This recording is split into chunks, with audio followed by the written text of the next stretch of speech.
Hi everyone, I hope you all are doing amazing wherever you are in the world watching me. This is the Finance Wiz back again to bring you some very amazing tips. Okay, all right, let's get down to business. Well, if you have been enjoying my content so far, if you found it very helpful, interesting, and has helped you in making the right decisions, or more importantly, you've adopted some of the strategies we've talked about, just feel free to like, subscribe, and most importantly, drop your comments below on how you found my videos. If you need me to talk about any subject matter or there are areas where you're unclear, I'm going to demystify them as much as possible and help you make the right decisions. Well, in today's video, I'll be talking about 6 amazing techniques that help me to build my credit score from the low 600s to the 800s. Amazing, right?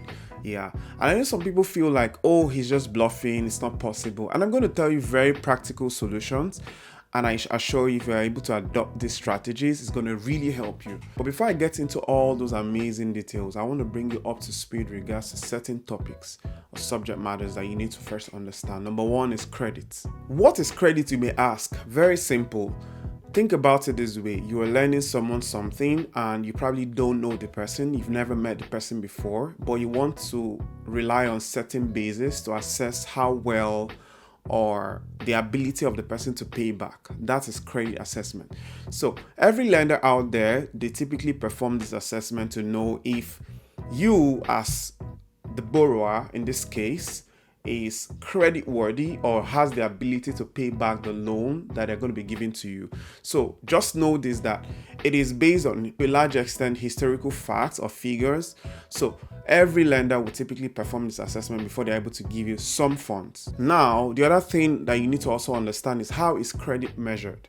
Now, there's a scale, I'll call it a continuum scale. Now there's a scale of 300 to 900, 300 being the lowest and 900 being the highest. This scale basically serves as a benchmark to determine how well you have been doing with your credit, how well you've been managing or making the right financial decisions regarding your credit, and so on and so forth. So something very important you need to know is that credit scores are assessed on a monthly basis by credit bureaus. There are other financial institutions that provide this assessment. However, the credit bureaus are the main guys. I'll say they're probably the most credible of all of them, and most people tend to rely on their report above others. So we have 3 main credit bureaus. We have the TransUnion, we have Equifax, and we have Experian. So these 3 credit bureaus basically assess your credit on a monthly basis based on the information that lenders have submitted to them. But something very important you also need to know is that sometimes some lenders, I would say whoever the lender is in this case, may not report to all 3, might report to 1, might report to 2, or the 3 of them. So this accounts for the variations in terms of the figures that the 3 bureaus will typically report. Now, the rule of thumb is the higher your credit score, the higher loans you're able to qualify for. So if you're going for a mortgage loan, for instance, and you're wondering, how do I increase my capacity of what I can get? One of the best ways to increase it is through your credit score. Now, back to our subject matter. What techniques did I adopt? Number 1 is what I call the payment history. So the payment history accounts for 35%, a whooping 35% of your credit score, which is really large, and that means you have to pay so much attention to it. So what is the payment history? It basically looks back in time to assess how promptly you've paid back whatever credit has been availed to you, if it's a line of credit or a credit card, whatever the case may be, whatever credit facility has been availed to you. It tries to look at how well or how promptly you've paid back these funds over time. Now, what strategies they adopt under this? Number 1 is I try to pay all my credit or whatever amount I'm owing at least 5 to 7 days before the due dates.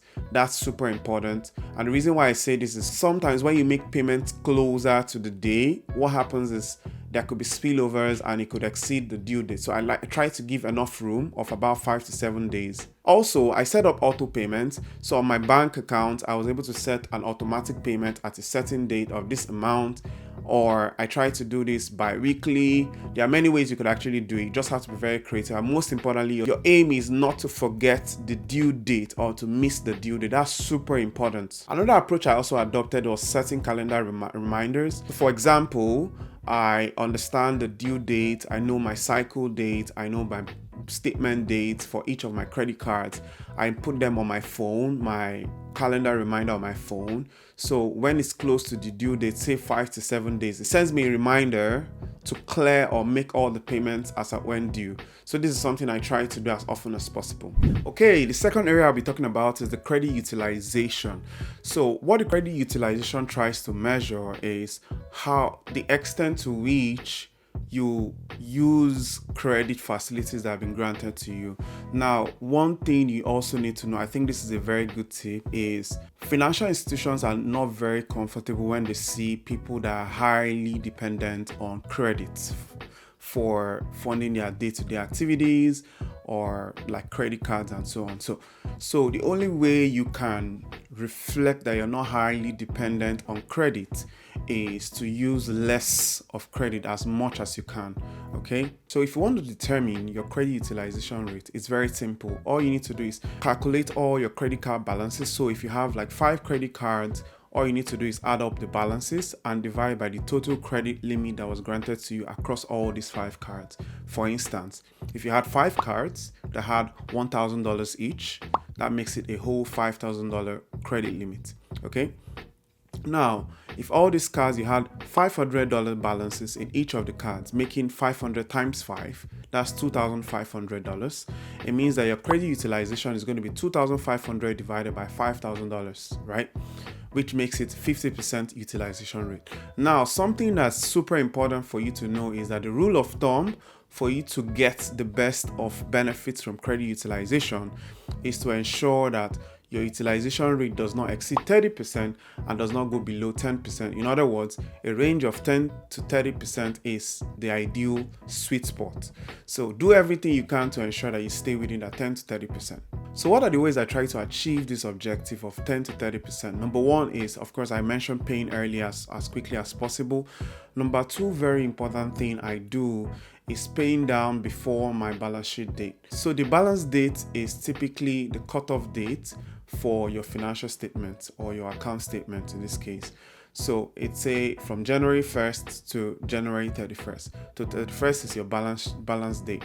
Okay. So what I try to do is before that day, I try to pay down to a reasonable extent so that my credit balance falls within that range of 10 to 30% across all my credit cards. So I pay down that balance just before the balance date or a few days before the balance date. The other alternative to doing that is reaching out to your financial institutions, the banks, or whoever is giving you such credit cards and try to renegotiate the credit limit that has been given to you. For instance, if you have a $500 credit limit, you can negotiate for it to be increased to $1,000 or $2,000 or whatever the case may be. Now, in some instances, depending on what you do, for instance, updating your employment history, updating information about your personal status to the banks, and maybe letting them know that your income has increased and all those information. Sometimes the bank will pre-approve you for an increase in your credit limit, which is amazing for you. So at that point, there's no need for a hard credit check on your account. So in a nutshell, if you adopt either of these two strategies, I personally adopt both of them. If you adopt them in your day-to-day life, I assure you that your credit score is going to improve significantly. So the third thing you need to consider is your credit card history. So your credit card history simply checks how long, or I would say the age of your credit cards. How long have you held it for? How long have you utilized it for? So I've seen instances where people have had credit cards that were probably acquired, say, 10 years ago, and because they feel they don't have any need for it, then they close it down. But I can assure you that the best thing to do is actually to keep those credit cards. However, the caveat is ensure you are financially disciplined and it doesn't bring any sort of charges for you. So the older your credit card, the better for you. So credit card history accounts for about 15% of your total weight of your credit score. So if you're able to improve this, you'll definitely be able to see results in your credit score. The fourth area I'll be talking about, which I worked on, is something I call the hard credit check or hard inquiry. So the hard inquiry is simply what happens when you go for a new loan or a new credit facility. So as earlier explained, financial institutions tend to gain comfort in your ability to pay your credit back, which is your credit worthiness. And the only way they can do that is checking historical figures, which is checking your credit score. Now, they have to actually check your credit score to determine if you are worthy to get additional credit or if you have the ability to pay back based on your historical activities. Now, the act of doing this is what we call the hard credit check.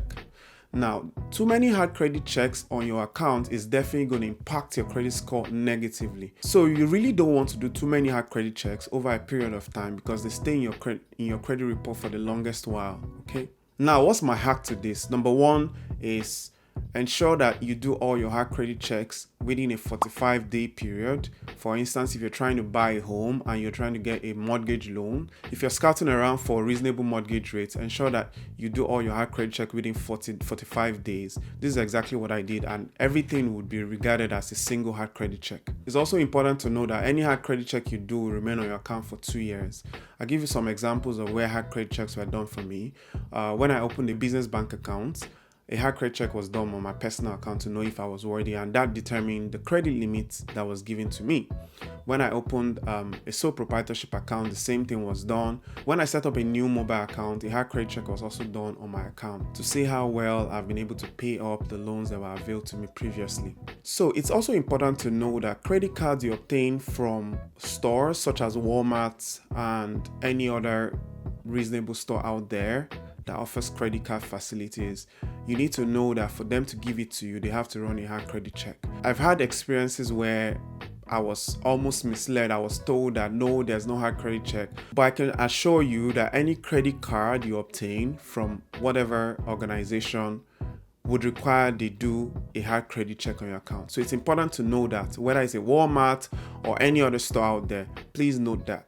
The fifth important factor, which I believe accounts for about 5% of your credit score weighting, is what I call the variety of your credit facilities, right? So variety could be loans like installment loans, it could be rolling loans, it could be any form of loans, but you just have to have varieties. For instance, you could have an auto loan, you can have a mortgage loan, you can have a student loan. And this is not to say you just want to go out and pick up any kind of loan. No, not at all. You want to pick up the loans that are really important to you. But the truth is, having variety of credit types or facilities would really help your credit score. But it has a 5% weighting, so compared to the others, it's not that significant, but it counts, definitely. The last but not the least point I'm going to be talking about is what I call the negative information in your credit report. Now, typically, you need to obtain your credit report every year, at least once. Now, as a Canadian, you are entitled to obtaining your credit report at least once in a year for free. So it's important, and I'll enjoin you to do that every year consistently.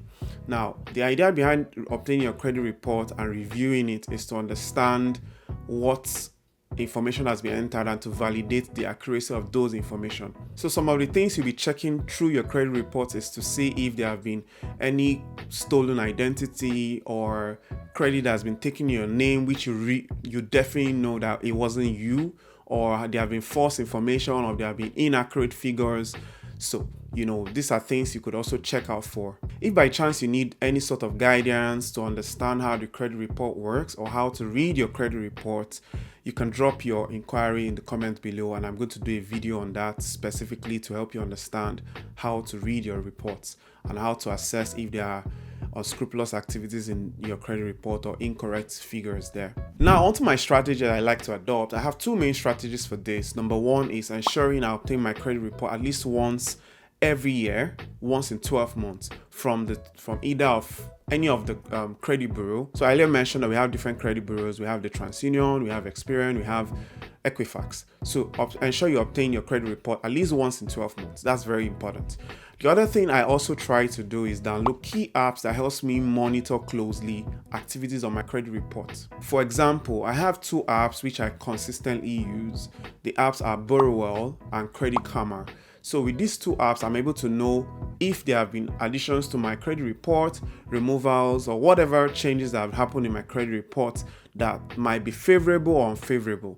So it's also a good way for me to track my credit scores and other information that helps me with improving my credit score overall. So to conclude, I would say if you are able to adopt any of these strategies, of course, it might be a bit daunting when you want to start first. You might start with one and gradually adopt the second and go on to the third and fourth until you get to the sixth.